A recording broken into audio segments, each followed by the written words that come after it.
Hey guys, so I wanted to show you KNIME a little bit more.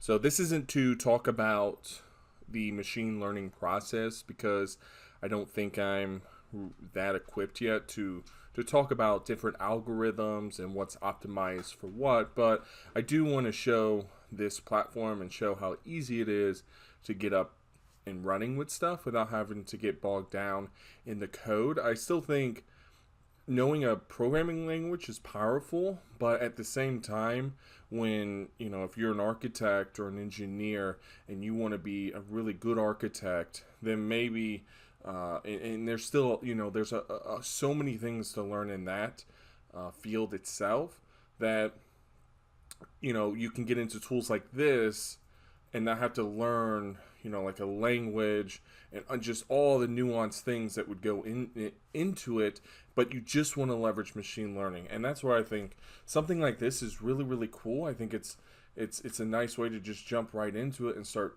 doing things very quickly. And you can learn the machine learning process, but as soon as you stack on maybe a programming language, you're now learning your main field, which might be BIM management, architecture, or something. A programming language, machine learning, and data management. I mean, there's so many things that go into it. So I just think these types of tools are just fantastic. And I wanted to show just an example of something that I've done. I wrote a post I think about a year ago, and it was using the Microsoft Azure Machine Learning Studio, which is a really fantastic tool. I really like that as well. What's cool about KNIME though is it does support the entire process, the CRISP-DM process, which is a document for doing data mining projects. It's still I think a relevant term, but it's an older term, but it just means machine learning, prediction models. So definitely check out that document. But KNIME kind of supports that whole process, so that's why I think it's a fantastic tool. It's also open source and totally free. I think it's the KNIME Analytics platform, but they do have like the KNIME server stuff, which is just hosting things. So that part is paid for, but the KNIME Analytics platform, totally free and open source, are just a really cool platform. But what I did here was I used a um, I used a multi-class decision, a jungle, and then I also in this image here I actually tested two different algorithms to see what would happen. Um, and I trained those models and I scored them and then I evaluated them together.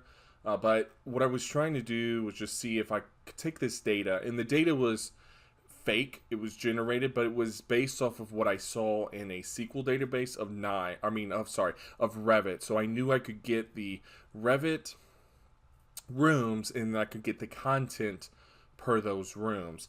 Now this is still something I'm working on to try to figure out how can we, you know, get that and how can we learn from that data. Because each room is different, the contents in is different, the number of families in each room is different. So there's a lot of variability. So I'm still working on understanding that. But I thought this was interesting, just to play around with, and just with a fake data set that I knew somewhat matched a real one. So in this case, I was able to predict rooms pretty closely, which is what I expected because the data isn't too crazy.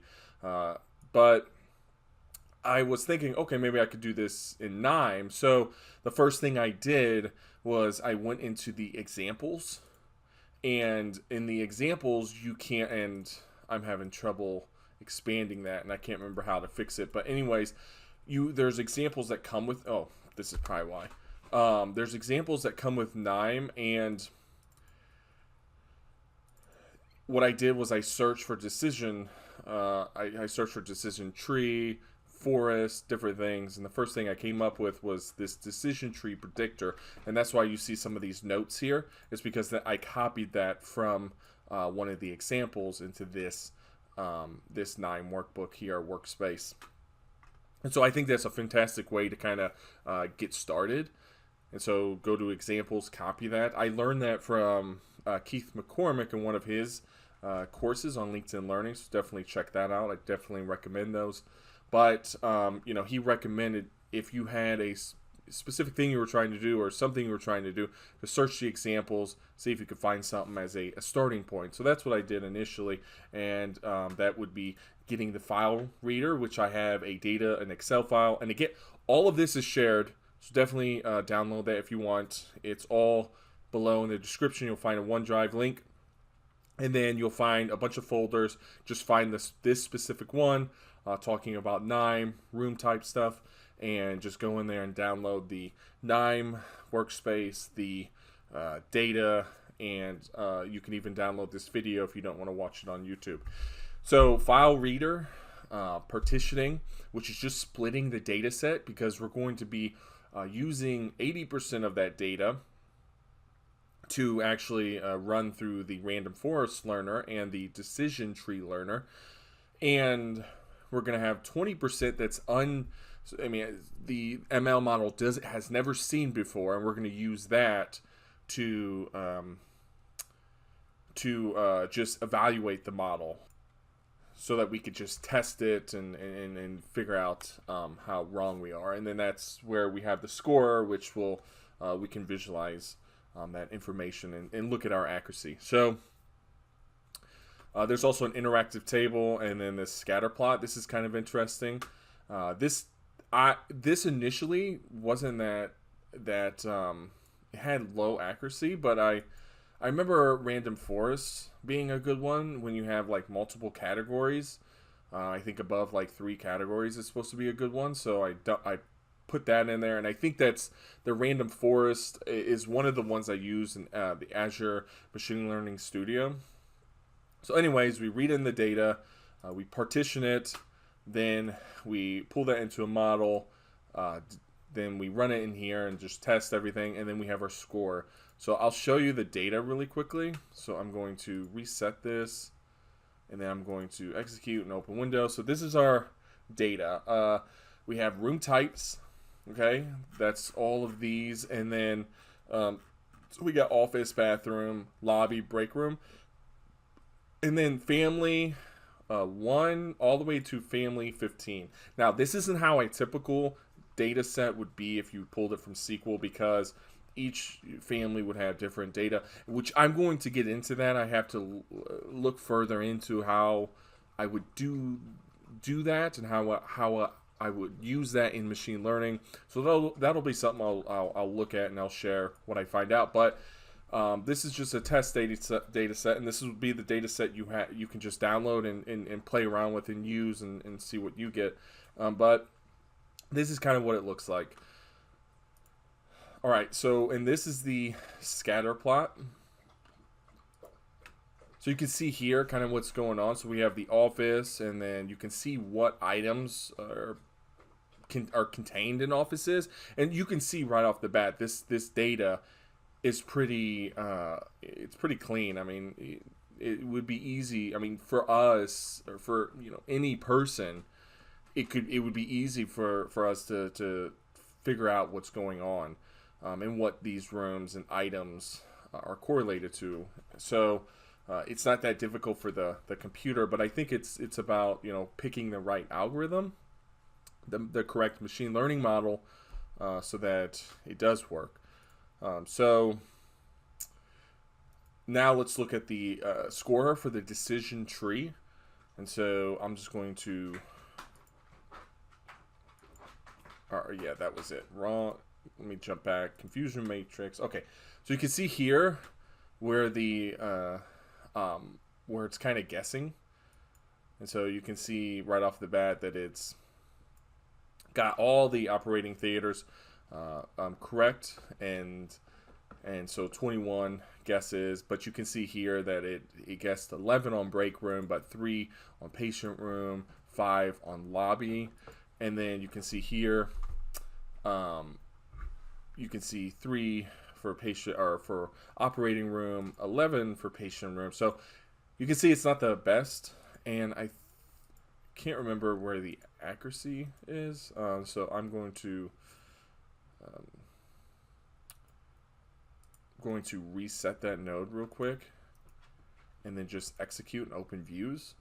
So you can see down here, correct classified 85, wrong classified 35, and this is 85 and 35 out of the 20% of that partition, because 80% was used to train the model, and then 20% we are using to guess, pretty much, to score it. So we've got 70% accuracy and then 30% error, which is probably pretty high, I would imagine, for any ML model. I don't know if you'd ever actually deploy that anywhere. I'm not totally sure, but that's why I was looking at other ones, and using random forest from the Microsoft Azure post that I made.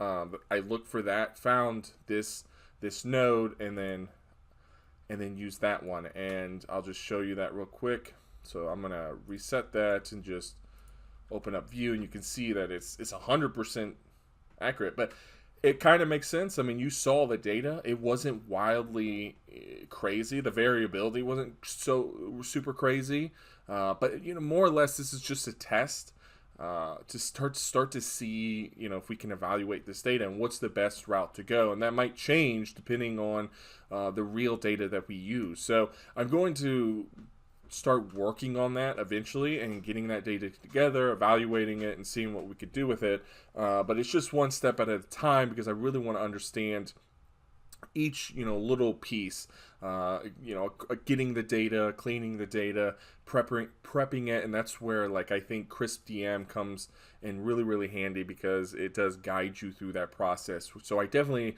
recommend checking out that document. You can check out this workspace. Just download it below, and you can play with it along with the data. But let me know if you have any questions or any problems with it. Let me know if if you want to talk about it too. And definitely check out the Discord. You'll find that below as well in the description. Join that. It's just there as a community to talk about AEC and machine learning. So definitely check that out and let me know what you think. But anyways, thanks a lot for watching, and I'll see you in the next video.